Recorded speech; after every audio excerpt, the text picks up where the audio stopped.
नमस्कार, हमारा नाम है समरीन और आपने देखना शुरू कर दिया है लाइव सिटीज। देखिए, बिहार विधान मंडल के शीतकालीन सत्र के दौरान कई ऐसे मुद्दे थे जिसने आग लगा दी और कई ऐसे मुद्दे थे जिस पर गजब बवाल हुआ है। देखिए, आपको मालूम है कि सभी की निगाहें टिकी हुई थी शिक्षा से जुड़े मुद्दे पर, शिक्षकों से जुड़े मुद्दे पर और अभ्यर्थियों से जुड़े मुद्दे पर। लेकिन आपको बता दें कि बीते दिन सीपीआईएमएल विधायक संदीप सौरभ ने भी बड़ा ट्वीट कर दिया, साफ साफ कहा कि शीतकालीन सत्र के आखिरी दिन शिक्षा से जुड़ा मुद्दा उठाया गया था और इसी के साथ उन्होंने कई मांगे भी रख दी हैं। तो आज हम सीधी बात करेंगे संदीप सौरभ जी से। सबसे पहले बहुत शुक्रिया बात करने के लिए। बहुत बहुत शुक्रिया। तो जैसा कि मैंने शुरू में ही कहा कि आपने एक ट्वीट किया है और ट्वीट के जरिए कई मांगे रखी हैं, क्या कुछ कहा है, क्या मांगे हैं? देखिए, एक तो शिक्षा को लेकर के अंतिम दिन जो हमने मुद्दा उठाया था वो तो था ही, लेकिन जिस दिन शिक्षा को लेकर के अनुपूरक बजट आना था सरकार का और उस दिन शिक्षा पे चर्चा होनी थी, उस दिन तो सारे ही दलों को एजुकेशन के ऊपर बात रखनी थी। बिल्कुल जी। अपनी पार्टी से मुझे वो समय मिला था, 9 मिनट हम लोग को बोलना था। ठीक है। लेकिन दुर्भाग्य ये हुआ कि उस समय बीजेपी ने हंगामा करके तोड़फोड़ करके सदन को चलने नहीं दिया और जबकि सारी बातें उनकी सुन ली गई थी, सब बातें उन्होंने कह ली थी, लेकिन उन्होंने सदन नहीं चलने दिया। उनका तर्क है कि मुख्यमंत्री ने ऐसा क्यों बोल दिया। तो उसके बाद मुख्यमंत्री ने माफी मांगा। अच्छा, आपको लगता है क्या संदीप सौरभ जी कि अगर जो तीर होता है कमान से अगर वो निकल जाए या मुंह से अगर लफ्ज निकल जाए तो उसको वापस लिया जा सकता है? नहीं, तो माफी मांगने से जो भावनाएं आहत हुई हैं उसका क्या? तो सदन नहीं चलने देने से भी तो भावनाएं जो आहत हुई है वो तो ठीक नहीं हो गई। तो ऐतराज तो इसलिए ऐतराज जताइए, लेकिन ऐतराज जताने के नाम पे 3-3 दिन सदन नहीं चलने देंगे।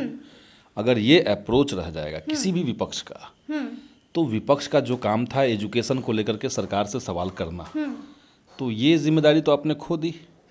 आपने 3 दिन लगातार सदन अगर नहीं चलने दिया, आपने पहला दिन प्रोटेस्ट किया, ठीक था, दूसरा दिन किया, ठीक था, तीसरा दिन भी हम सदन नहीं चलने देंगे, ये अगर अप्रोच ले लीजिएगा तो जनता के जो सवाल उनका क्या होगा।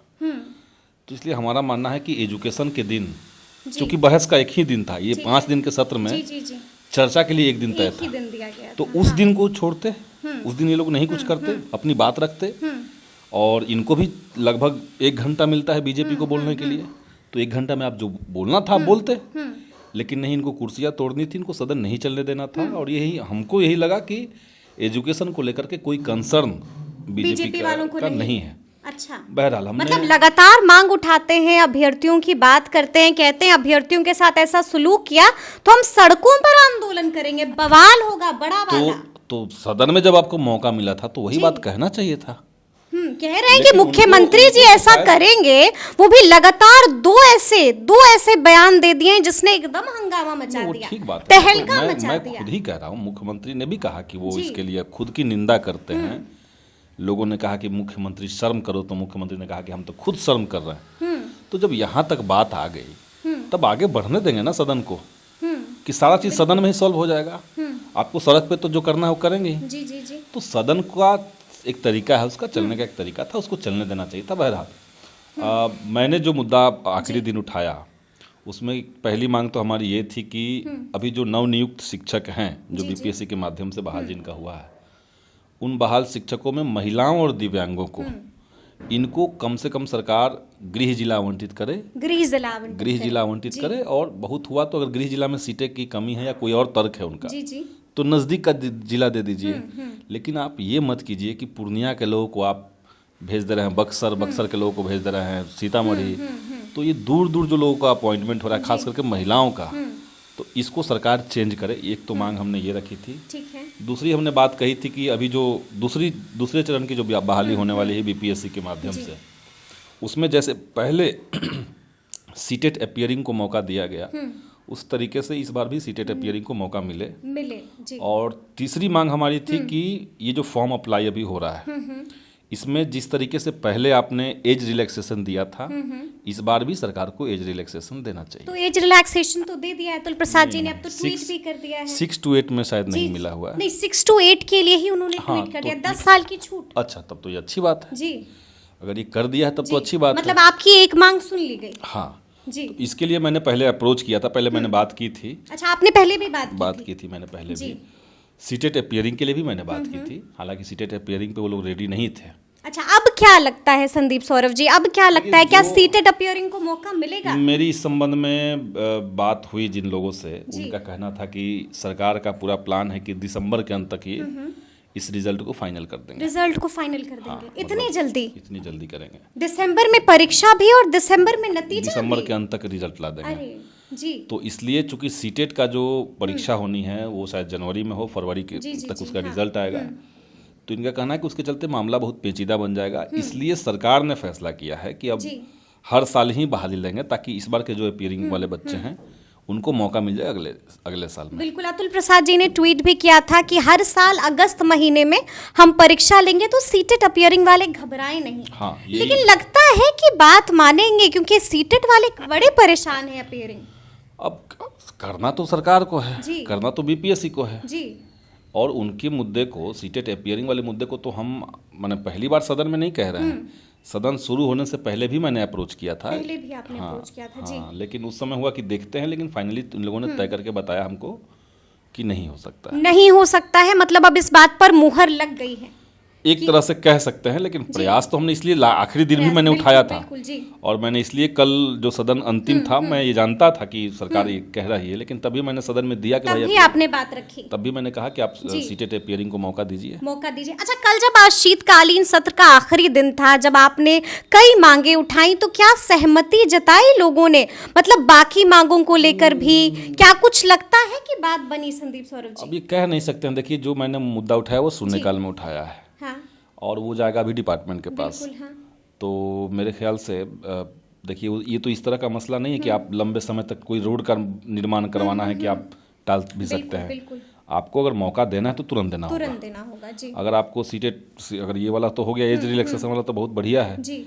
और ये जो बच्चे हैं, जो अभ्यर्थी हैं, महिला अभ्यर्थी हैं, जो महिलाएं हैं उसमें, जो दिव्यांग हैं, उनको गृह जिला मौका मिले, ये भी जल्दी का बिल्कुल। तो इसलिए मेरे ख्याल से लेटर चला जाएगा जल्दी से ही, और फिर हम अप्रोच करेंगे कि उस पर अमल किया जाए, जितना संभव हो सके उतना हम कोशिश करेंगे। मतलब आप लगे रहेंगे इस मुद्दे को कोशिश कर रहे हैं हम, कोशिश करने से ही कुछ कुछ चीज़ें निकली हैं। बिल्कुल जी। एज रिलैक्सेशन वाला अगर हुआ है जो आप कह रही हैं, मुझे तो अभी तक खबर नहीं थी इसकी, अगर ये हो गया है तो अच्छी बात है। अच्छा, ये भी हम जानना चाहेंगे कि क्या नियोजित शिक्षकों का मुद्दा भी उठाया गया, क्योंकि आप लगातार ये भी मांग कर रहे थे कि नियोजित शिक्षकों को बिना शर्त राज्यकर्मी का दर्जा। देखिए, नियोजित शिक्षकों का जो मैंने सरकार को लिख के पहले ही दिया था, सदन से पहले दिया था, और उसमें हमने यही कहा था कि कोई अलग से कैटेगरी मत बनाइए, और मेरे ख्याल से वो एक्सेप्ट होगा। हाँ, ये जो विशिष्ट शिक्षक नियमावली ला करके उनको एक अलग ये जो नाम दे दिया गया है विशिष्ट, हाँ, तो इस पे मेरी आपत्ति थी, मैंने आपत्ति दर्ज की थी मैंने, और मेरे ख्याल से यही शिक्षा विभाग की तरफ से सरकार के पास लेटर भी गया हुआ है जी। और इस पर विचार चल रहा है। लेकिन आपको मालूम है कि दिसंबर महीने में परीक्षा भी होने वाली है, जो मामूली सी परीक्षा है, सक्षमता परीक्षा, जिसको मुख्यमंत्री ने मामूली परीक्षा बताई, वो दिसंबर में होने वाली है। हाँ, वो परीक्षा, देखिए, परीक्षा को लेकर के सरकार का कहना है कि ये लेंगे। हाँ। लेकिन आपने तो ये भी मांग रखी थी बिना शर्त। हमने मांग रखी है। आप मांग रखते हैं बड़ा, हो सकता है कि उसमें सरकार कुछ कटौती करे, या उनका कुछ तर्क है कि भाई आप एक पद पर थे, आप नियोजित थे, आपको राज्यकर्मी में ला रहे हैं, तो बीच में कोई क्राइटेरिया अगर हम फिक्स नहीं करेंगे तो मामला लीगल फंस जाएगा। ये कहना है वित्त मंत्री, जो पहले शिक्षा मंत्री भी थे, विजय चौधरी जी का ये कहना है। तो अगर ये कहना है तो हमने कहा था कि तब भी आप उसको सक्षमता परीक्षा के बजाय आप डिपार्टमेंटल परीक्षा कहिए। तो ये बात पे चर्चा चल रही है, क्या उनको करना है। हमने तो मांग रख दी, और विशिष्ट शिक्षक पे मेरी बहुत आपत्ति थी। मैंने कहा था कि एक समान शिक्षक, हाँ, एक समान शिक्षक कीजिए। पहले से ही आपके पास विशेष शिक्षक है, तो विशेष शिक्षक अलग हैं, विशिष्ट शिक्षक अलग हैं। तो ये शब्दों के साथ खिलवाड़ जो है वो सरकार बंद करे। तो ये सारी बातें कही गई है, और इसमें मेरे ख्याल से जल्दी ही आने वाला है। अच्छा, एक आखिरी सवाल आपसे पूछेंगे कि अब तो बीपीएससी टीआरई 2.0 भी आ गया है, लेकिन बीपीएससी टीआरई 1.0 को लेकर विवाद अब भी थमा नहीं है।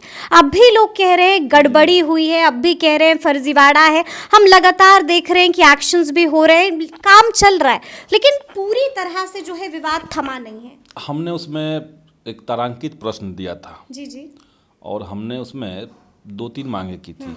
एक तो हमने मांग की थी कि जो छात्रों का कंप्लेन कई तरह के आ रहे हैं, बिल्कुल जी।